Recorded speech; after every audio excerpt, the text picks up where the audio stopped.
I was wondering,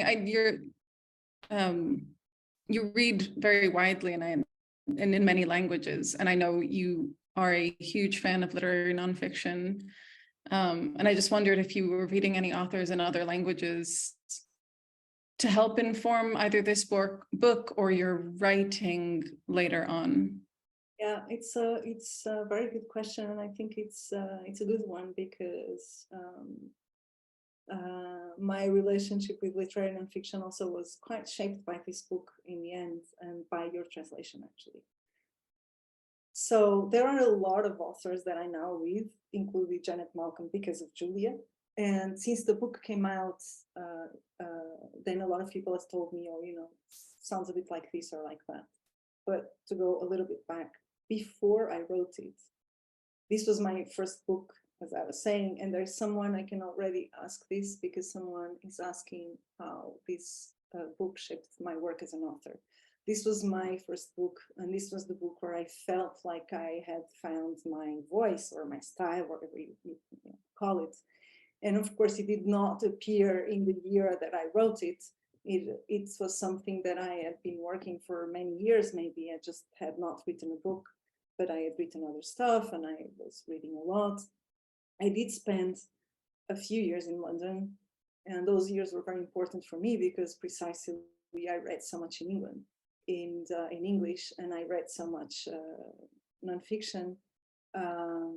Daniel Hanu is here somewhere, knows I'm a big fan of John Didion, and John Didion was someone that I found in the UK. And I started reading in the UK because she was not translated in Portuguese. She was not non-Portuguese, not even like in journalism studies or whatever. And she was important to me because I could see, was one of the authors that I read and made me feel like, oh my God, this can be literature. You do not have to make things up.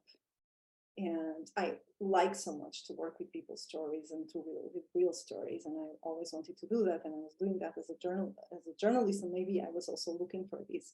So while I was reading, while I was researching for this book, I did read some memoirs, more about grieving and loss. And there was one book that was important to me as well, which was Diary of a Morning by Roland Barthes, which were the notes that he wrote after his mother died, which is actually not like a book. Book was actually what he wrote, like the notes he wrote for a book that he would have written. He never did because he died.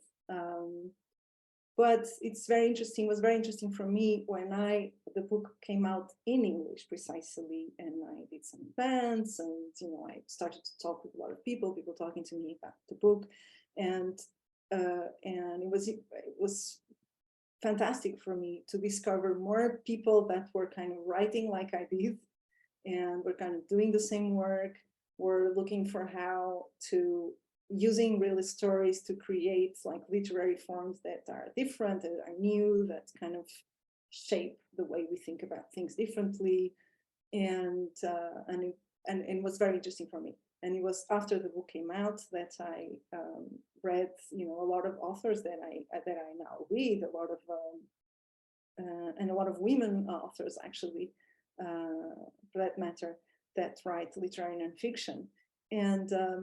And it's interesting because it was after the book came out in French too, with my French translator. She was the one who said, "Oh, this reminds me of Annie Ernaux, you must read her." And of course I did, and I saw there were a lot of things in common, but I hadn't read Annie Ernaux before.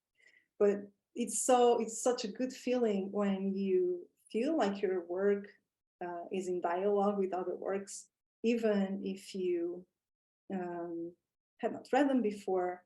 But sometimes I feel there's a lot of people, of course, Annie Ernaux is older, but there's a lot of people in my generation, from my generation, or a bit older, a bit younger, but who are in the UK or in the US and who are writing really, powerful, innovative nonfiction, and making it a genre that has become more just relevant. And maybe it's something like in the spirit of time, right?